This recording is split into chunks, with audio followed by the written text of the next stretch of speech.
Welcome back. I'm Pat Colley, and I'm excited to share a fresh initiative we're launching in 2025 here at D&D Ingredients.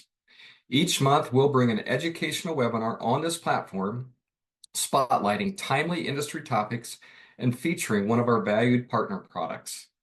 Make sure to visit the D&D website regularly to explore these new learning opportunities.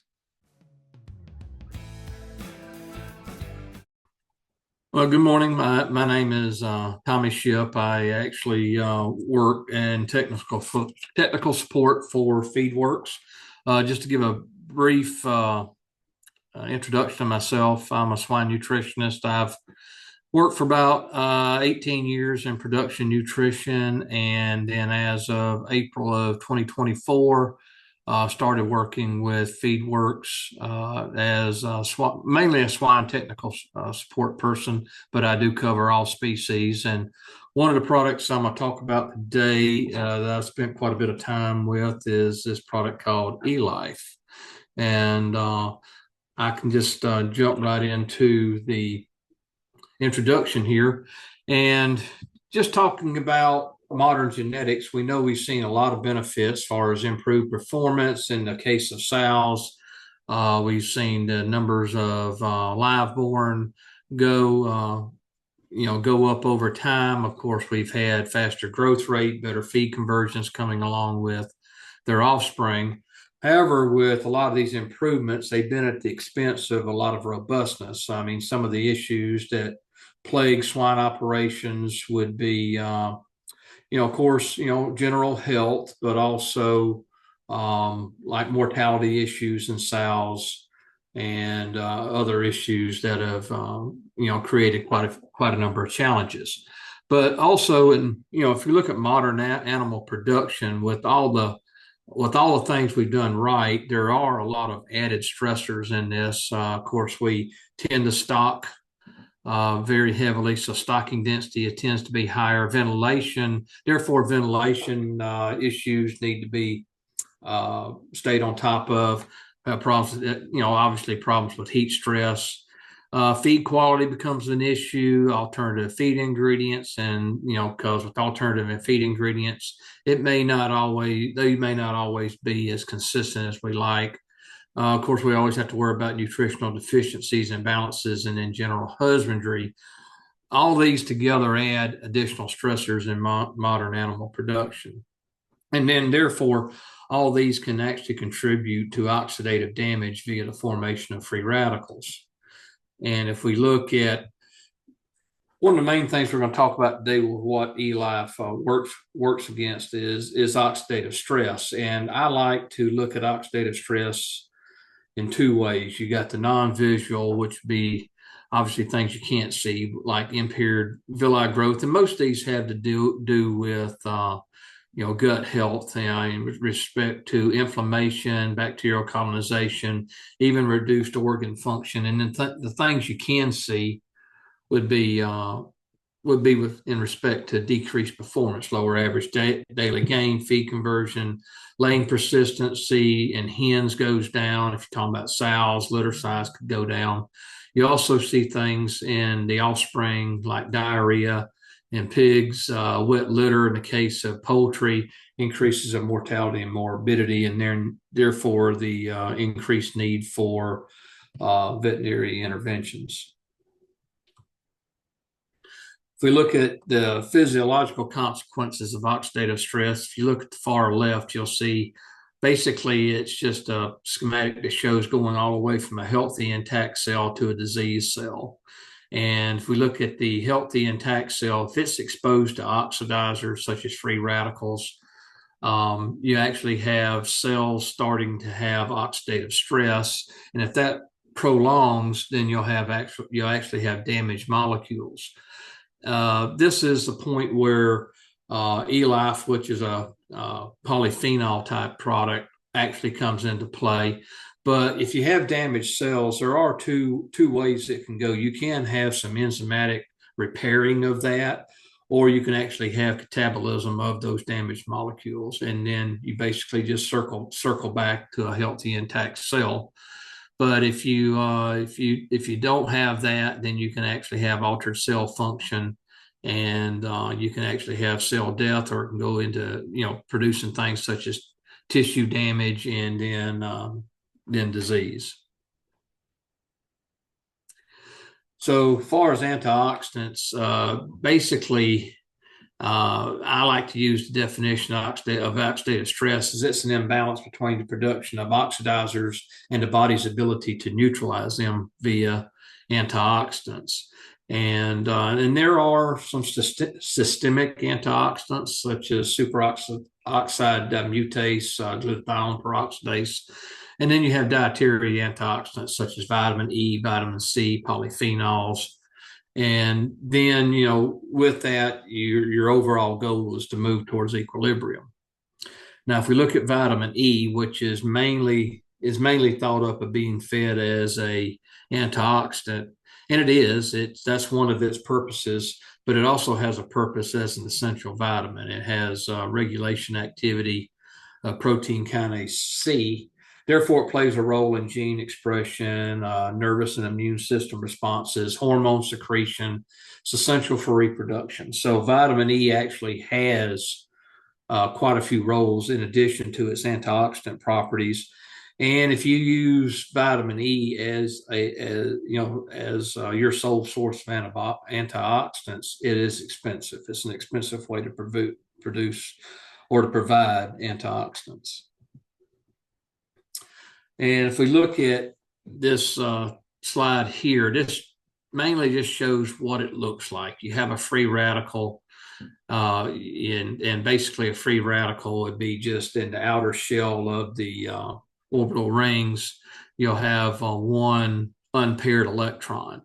And what an antioxidant will do is it will donate usually a hydrogen ion to basically stabilize that outer shell. So that's what you're looking at in the left-hand side. You'll see Elife donating a hydrogen, and then you'll see oxidized Elife, and you'll see the oxygen there with a dot, and that dot represents the free radical on the Elife molecule. So what it's done is it's actually donated that hydrogen ion back to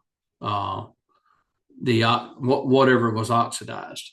So if you look on the right side here, just showing how vitamin E will donate an ion like that, and it does the same thing. So you go from vitamin E to oxidized vitamin E to stabilize the molecule in the top. But now you got oxidized vitamin E, and once vitamin E is oxidized, it cannot act as vitamin E, so it has to be regenerated. And anything that has a lower redox potential, such as Elife, can actually donate an ion back to vitamin E, and therefore you have regeneration of vitamin E. And if we look at redox potential, of course, redox just is simply a measure of a molecule's ability to donate an electron. And the smaller value is the higher donation potential.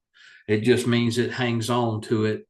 As that redox potential goes down, the strength at which it hangs on to all of its electrons is weaker.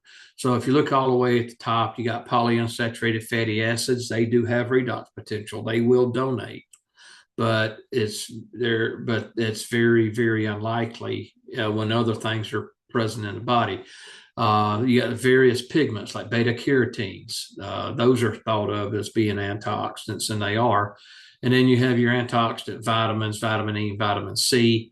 And if you look at their redox potential, vitamin E is around 450 to 500. Vitamin C is 250 to 300. Polyphenols in general have a wide range from 25 to 550. And Elife is composed of selected polyphenols that range from 25 to about 275. So an overall average redox potential on Elife would probably be in the 200 range. And if we look at an overall view of Elife, it's a 100% natural blend of multiple source botanicals in the EU. The high content of extremely powerful polyphenols, around 20%. And it's very versatile, has multiple antioxidant mechanisms. And if you look at where the compounds come from, it would be more thought of as like the Mediterranean diet. So a lot of these polyphenols actually come from fruits, berries, vegetables, and the like.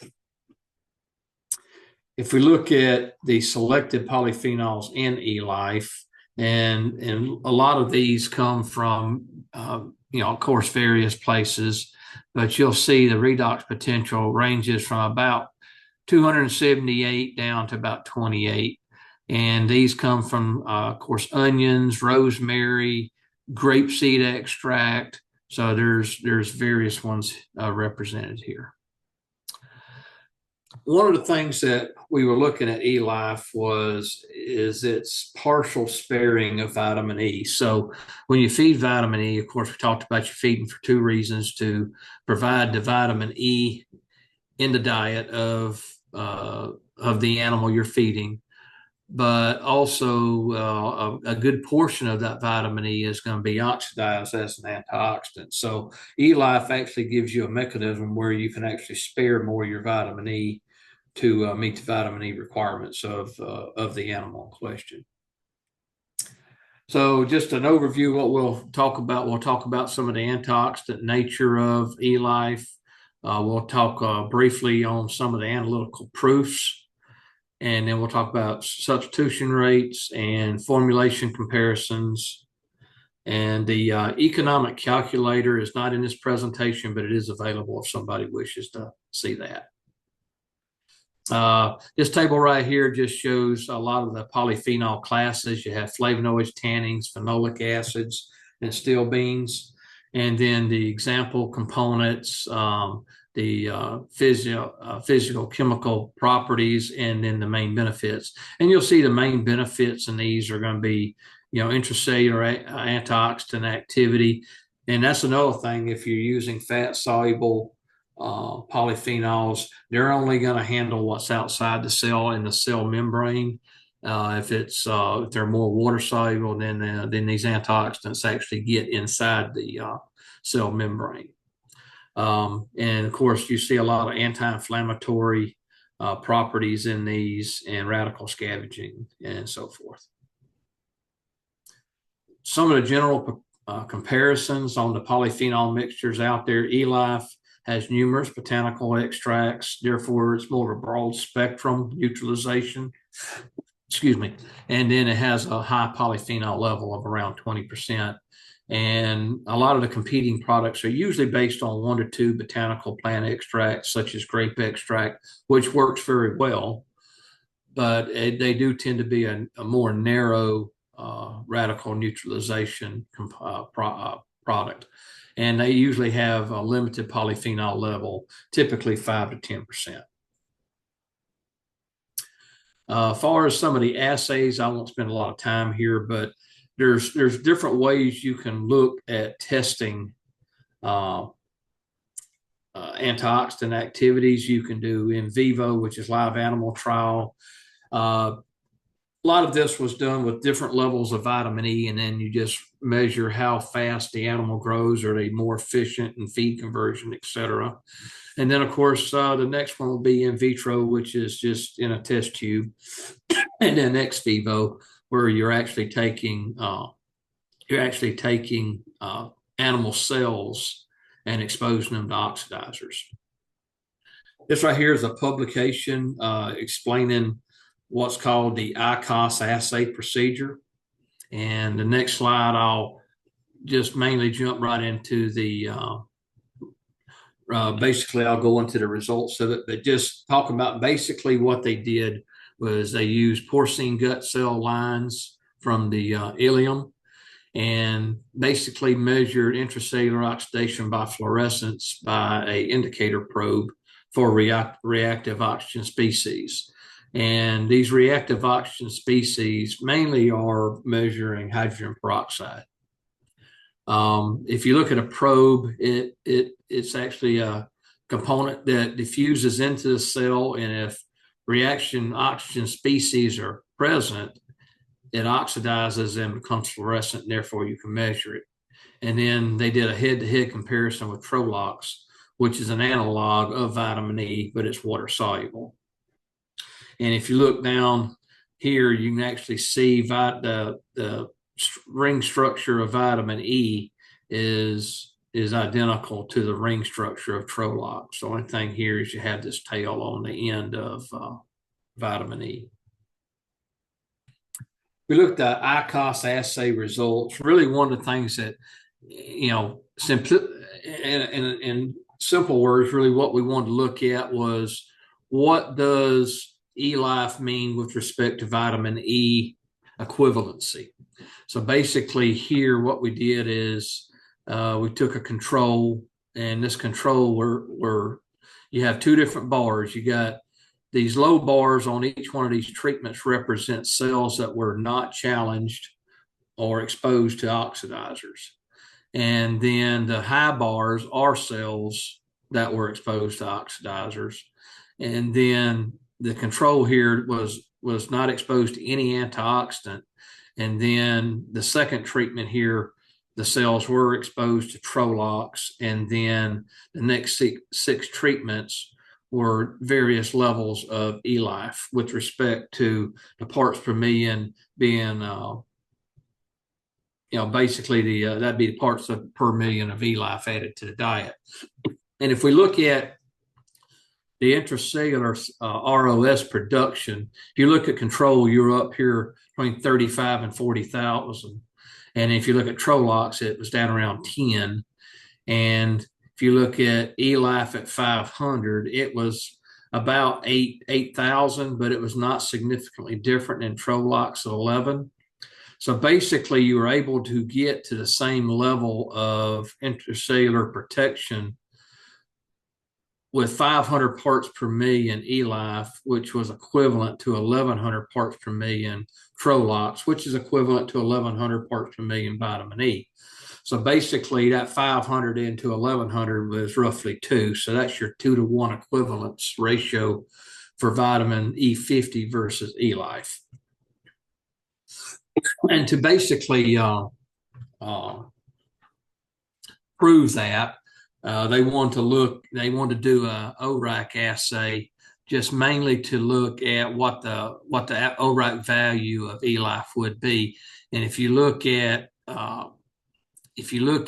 Trolox, it's going to run between 1,000 and 1,200, and Elife runs about 1,200. So if you look at Trolox, which is equivalent to, say, 100% vitamin E, well, we don't feed 100% vitamin E, we feed 50% vitamin E. So, and synthetic vitamin E runs around 500 to 600 millimoles, of Trolox equivalents per gram. So here again, this 1,200 is twice that 600. So therefore, it just basically was another proof that there was about a 2-to-1 dosage equivalent of Elife versus vitamin E50. Some of the vitamin E recommendations, if we just look at sows, they range some, but the general consensus is out there that sows require around 30 IUs per pound of vitamin E. There's another genetic company out here that recommends 40, and then DSM, their optimum vitamin levels, they recommend 48. And if we look at dosage recommendations, typically what I've always told people is, I said, if you're feeding at NRC levels, which is 20 IUs per pound, if you want to use Elife, you would have to add it on top. I would not do any substitution of vitamin E because you're already at NRC levels here. But you can see as you go to 30 IUs or above, you can replace up to 50% of that. So in other words, if you're at 30, you can replace 10 of that, which wouldn't be 50, but 10 of it would get you down to 20. And it'll come a little clearer in when I do my, I show you my nutritional formulations here in a minute. This basically shows the same thing for poultry. This right here is just a simple sow diet, and I got it broke out just showing how much vitamin E would be in a diet and how much Elife would be in a diet. Although this 0.35 pounds vitamin E50 come in a vitamin premix, but just to show what it looks like, I wanted to break everything out individually. And then down here in the nutrients, you can see vitamin E added. That's what comes from vitamin E. Vitamin E equivalents would be what comes from Elife. And then you have total activity. And this diet here, I decided to start with 40. So 40 of total activity, which all of it's coming from vitamin E. And if we look at what the costs were at that time, the current cost would be around $250 a ton. Now, if we did a substitution of, say, 50% vitamin E equivalents, if you look down at here where my cursor is, you have 20 IUs of vitamin E added. You have 20 of E equivalents to get 40. And if you look up here, you basically went from 0.35 pounds of vitamin E to 0.18, and then you add back 0.09 of Elife. You're still at your 40 units of vitamin E, but now you've saved almost $1 a ton. And somebody wants to be a little more conservative, do like a 25% replacement. You got 40, you add 10, which would be 25% of 40. You add 10 units of Elife. And when you work that out, you end up saving about 40, 50 cents a ton. So actually, it's just a cost savings to get you at the same vitamin E activity level. And far as we have recommendations for dairy, and there is a dairy Elife calculator that's available to be used. And then the next thing I always ask is what would be the next steps to implement? Of course, one of the things is find out what the customer goals are. I mean, is this a cost savings? Is it a cost savings goal or is it a performance goal? And either way, if you're going to add it in the premix, we have to know who the premix provider is to contact. Feedworks provides pricing to the premixer, and the premixer provides a new formula based on the recommendations of vitamin E versus Elife for approval by the nutritionist, end user, et cetera. And then, if there are others that come up. We have a list of trial summaries. It has sow and nursery, growth finish, broilers, and layers.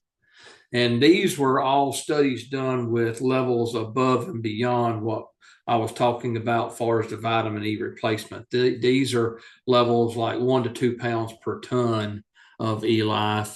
And basically, they were seeing improvements actually in growth rate, feed conversion, but a lot of meat quality improvements in swine. And as far as like layers, one thing that they have found was that if you measure the vitamin E content of the yolk, if you add Elife, the vitamin E content actually goes up, even though the vitamin E content of the diets did not change. So here again, that basically substantiates that the Elife is actually regenerating some of the vitamin E or is preventing the vitamin E from being oxidized in the first place. And with that, like I said, I'd be happy to address any questions that come about. I'll leave my contact information there at D&D. But anything, feel free to reach out to me or feel free to reach out to Feedworks USA for any additional questions. Thank you. Thanks for tuning in. Don't forget to check our product page for featured products and promotions throughout the year. Connect with us on LinkedIn or share your thoughts and topic suggestions directly with me at pat@ddingredient.com. We look forward to hearing from you.